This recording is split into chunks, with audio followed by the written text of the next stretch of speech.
adalah video Ask Me Anything episode yang kedua di channel YouTube ini.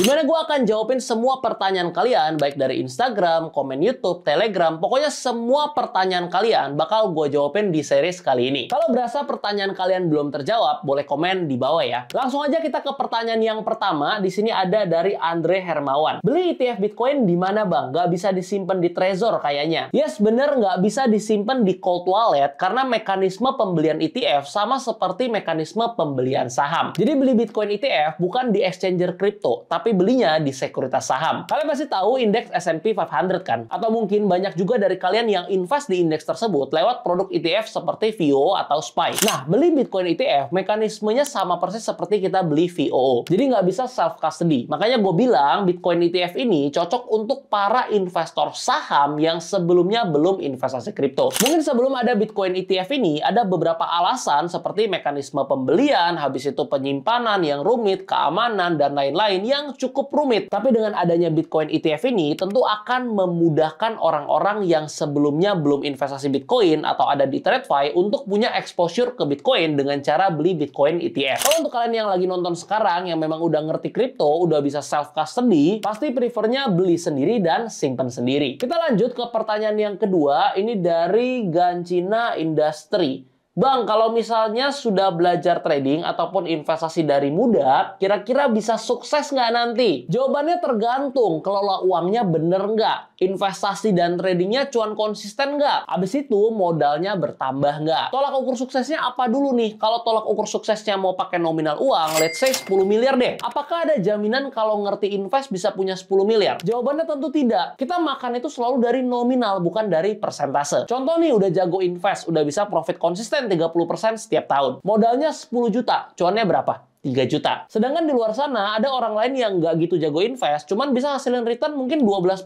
setahun. Tapi uangnya 1 miliar. Kalau 1 miliar dapat 12%, berarti 120 juta. Jauh lebih gede dari 3 juta yang tadi. Makanya kita nggak bisa fokus sama investasinya doang. Tapi kita harus fokus dan jago cari duit. Abis itu jago juga kelola uangnya, alias nggak konsumtif, nggak hedon. Setelah itu baru kita konsisten invest sampai tujuan finansialnya bisa tercapai. Investasi ini bisa jadi kendaraan yang membantu kita untuk lebih cepat sampai ke tujuan. Tapi step awalnya tetap cari duit dulu dan selalu tingkatin income kita. Pertanyaan ketiga dari Ronoa Zoro. Mau nanya, kalau udah beli Bitcoin harganya turun, kita hold terus nggak MC kah? Tolong penjelasannya. Jadi ada dua jenis market. Yang pertama yaitu spot market dan yang kedua yaitu derivatif atau futures market. Kalau di spot market kita beli barangnya beneran. Sedangkan kalau di futures atau derivatif market sifatnya kontrak dan ada yang namanya leverage. Jadi kalau kita beli Bitcoinnya di spot market tanpa margin atau leverage, mau turun 30%, 50%, even 70% pun ya nggak akan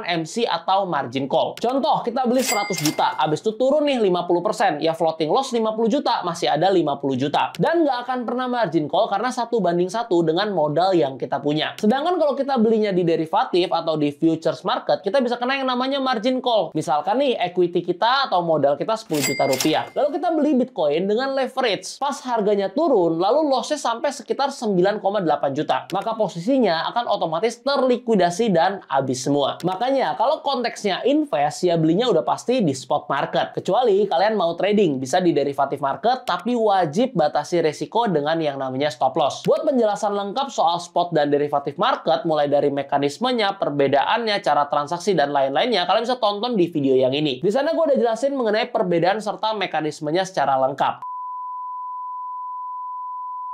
Pertanyaan keempat dari Nikomang Anggreni. Kok TF time frame yang bagus di Forex berapa? Jawabannya tergantung strategi tradingnya seperti apa, holding periodnya berapa lama. Kalau misalkan sukanya intraday nih, kita bisa analisanya pakai 4H sampai 1H dan entry menggunakan time frame 15 menit. Kalau sukanya yang swing dengan holding period berhari-hari, kita bisa pakai time frame daily untuk melakukan analisa dan entry-nya bisa di 4H atau di 1H. Atau kalau kalian sukanya yang positioning yang bisa ditinggal berminggu-minggu minggu atau sampai 1-2 bulan, bisa melakukan analisanya pakai time frame weekly dan entry-nya pakai daily. Tapi jangan diikutin mentah-mentah. Ini harus di backtest dulu sesuai nggak dengan strategi trading kalian. Coba backtest dulu pakai akun demo. Misal kalian bikin 3 akun demo, masing-masing pakai strategi dan juga time frame yang berbeda. Kalian coba backtest dulu selama 6 bulan, lihat hasilnya dari segi growth dan juga drawdown-nya paling oke yang mana. Kalau udah nemu yang paling oke, baru pindahin ke akun real dan lanjutin strategi dan style yang udah kalian backtest tadi. Trading itu bukan soal bener salah doang, tapi soal konsisten yang bisa diterapkan dalam jangka panjang. Jadi nggak bisa tiba-tiba, wah gue nemu strategi baru nih, profitnya luber banget karena pakai time frame kecil atau karena pakai time frame besar. Ganti deh langsung ke strategi ini. Padahal baru dicoba 1 atau 2 hari. Bisa jadi itu berhasil karena lagi hoki aja. Kalau mau bener-bener backtest, at least 6 bulan baru bakal kelihatan. Lanjut yang kelima, ini yang sering banget gue temuin di komen YouTube, di DM IG, dan lain-lain. Banyak dari kalian yang minta tutorial setup ledger. Gue bukannya nggak mau bikinin, cuman masalahnya gue sendiri nggak pakai ledger. Jadi gue nggak bisa contohin juga karena nggak ada device-nya. Yang gue pakai sekarang cuman Trezor, OneKey, sama Tanggem. Bener nggak sih bacanya begitu Tanggem? Jadi sorry, bukannya nggak mau buatin. Nanti kalau gue udah beli ledgernya, pasti gue bakal buatin tutorial lengkapnya, tenang aja. Lanjut ke pertanyaan yang ke-6. Sekarang kita pindah ke pertanyaan yang ada di Instagram nih. Kira-kira Bitcoin paling tinggi naik sampai berapa? Hold Bitcoin sampai berapa lama? Naiknya Bitcoin bisa sampai berapa? Gue bakal jawab langsung tiga-tiganya karena ini mirip-mirip nih pertanyaannya. Jawabannya yaitu kagak tahu. Karena yang nggak ada yang pernah tahu bisa sampai berapa. Bisa 200.000, 300.000, even 1 juta dolar. Makanya penting buat kalian sendiri memahami apa itu Bitcoin, apa fungsinya, kenapa adopsinya bisa makin luas, lalu kenapa institusi masuk, kenapa ada Bitcoin Spot ETF, kenapa harganya bisa naik terus, apa conviction kalian, atau jangan-jangan cuman ikutan beli karena lagi rame soal kripto. Sangat berbahaya kalau konteksnya seperti itu. Kalau gue pribadi udah pisahin Bitcoin ini ke 3 wallet. Wallet yang pertama isinya Bitcoin yang nggak akan gue pernah jual sampai kapanpun, alias selamanya. Wallet yang kedua isinya Bitcoin yang mungkin gue akan jual di 2029 atau di 2030. Dan wallet yang ketiga ini isinya Bitcoin yang bakal gue jual di 2025 tahun depan di kuartal 2. Jadi gue pribadi udah buat plan dari awal sebelum gue beli beserta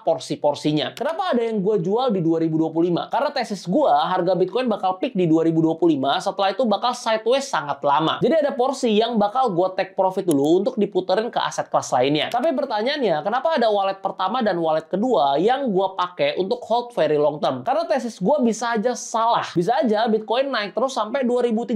Kalau gue jual semuanya, gue jadi nggak punya barang sama sekali. Makanya gue bagi ke 3 wallet itu. By the way, itu strategi gue dan nggak perlu diikutin. Buat strategi investasi kalian sendiri yang kalian rasa nyaman. Ketujuh dari Sally Wang. What do you think about robot crypto? Kalau robot yang dijual di sosmed yang harus beli dulu robotnya sekian juta, abis itu bisa ajak orang lain buat beli robotnya juga dan dapat komisi dengan sistem MLM, gue sih big no. Kenapa? Karena kita bisa bikin sendiri bot tradingnya gratis tanpa biaya sepeser pun. Konsep bot trading, ya trading otomatis dengan settingan yang udah kita buat. Sekarang di hampir semua exchanger crypto itu udah canggih-canggih banget. Udah ada fitur bot atau grid trading yang bisa kita pakai. Even kita bisa atur sendiri mau layernya berapa banyak, mau di range harga berapa, untuk spot atau untuk futures market, semuanya ada dan super lengkap. Dan sekali lagi gratis, nggak perlu bayar sepeser pun. Jadi kalau emang pengen pakai bot buat trading, ya pakai aja fitur yang ada di exchanger karena gratis, nggak perlu keluar duit lebih cengli. Kalian mau bikin bot atau grid tradingnya di Bybit, di Binance atau exchanger lainnya, itu semuanya ada. Untuk linknya semua udah gue taruh di deskripsi, kalian bisa cek aja. Ke-8 dari Hamjini. Kaden, DCA Bitcoin sampai bulan apa max-nya? Kalau gua bukan pakai bulan sih. Jadi selama Bitcoinnya di bawah 60.000, gua akan beli terus setiap gua ada duit. Seperti yang gua udah jelasin di episode-episode sebelumnya, gua selalu terapin yang namanya value investing. Selama margin of safety-nya masih besar, gua akan hajar terus. Jadi kalau untuk Bitcoin selama harganya di bawah 60.000 dolar, gua akan hajar terus. Tapi kalau udah rally nanti terus ada duit nganggur lagi, gua akan mulai tebar ke alts yang masih belum gerak. Makanya kalau kalian tanya ke gua lebih senang Bitcoinnya naik atau Bitcoinnya turun, jawaban gua selalu lebih senang pas turun. Karena semakin lama harga Bitcoin stay di bawah 60.000, berarti gua pribadi punya waktu lebih banyak untuk cari uang dan beli lebih banyak lagi. Ke-9 dari Need Money for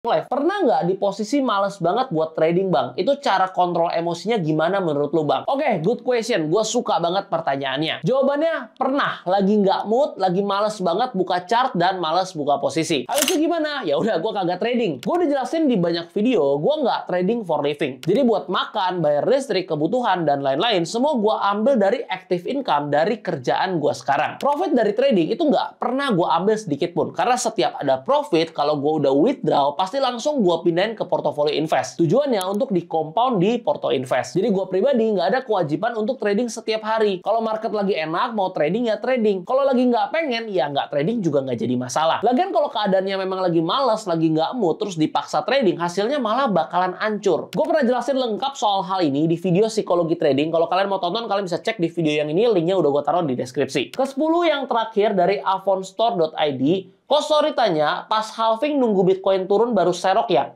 Atau pas sebelum halving serok? Kalau secara data historical, memang bener, abis Bitcoin halving cenderung turun dan sideways dulu. Abis itu baru rally 8-10 bulan setelah Bitcoin halving. Tapi menurut gua di tahun ini bisa jadi berbeda, karena udah ada Bitcoin Spot ETF dan The Fed katanya bakal cut rate 3 kali di tahun ini. Jadi bisa aja yang terjadi di 2024 ini beda dengan yang terjadi di 2021 lalu. Jadi menurut gua daripada maksa mau timing the market, mau nebak-nebak, ujungnya malah salah, better buy and hold aja di spot dari sekarang. Kalau turun ya bagus, bisa beli terus setiap bulan. Kalau naik pun nggak pusing karena udah punya barang. Ini yang gue pribadi lakuin, gue tetap konsisten beli dari awal 2024. Tapi gue tetap berharapnya turun atau at least sideways dulu sampai bulan 10. Biar apa? Biar gue punya waktu 8-9 bulan lagi untuk kumpulin barang. Pokoknya di market yang kita percaya akan bullish dan rally, lamsam selalu menang. DCA atau dollar cost averaging cuman menang ketika bear market. By the way, cepet juga ya udah 10 pertanyaan. So itu dia Ask Me Anything episode yang kedua. Buat yang belum kejawab, tenang aja, gue akan jawabin di episode yang ketiga. Jadi buat kalian yang mau nanya apapun soal kehidupan, keuangan, investasi, trading, dan lain-lain, langsung komen aja di bawah. Yang menarik pasti bakal gue jawab. By the way, buat kalian yang belum punya akun exchanger ini, kalian bisa langsung buat via link yang ada di deskripsi. Gue udah taruh semuanya lengkap. Saran gue buat aja dulu semuanya, mau dipakai atau enggak urusan belakangan. Karena mumpung masih ada welcome bonus dan rebate fee transaksi seumur hidup. Jadi kalau kalian udah buat akun sekarang nih, otomatis bonus dan rebate-nya itu nempel di akun kalian selamanya. Karena kita nggak tahu kan promo kayak gini bakal ada sampai kapan.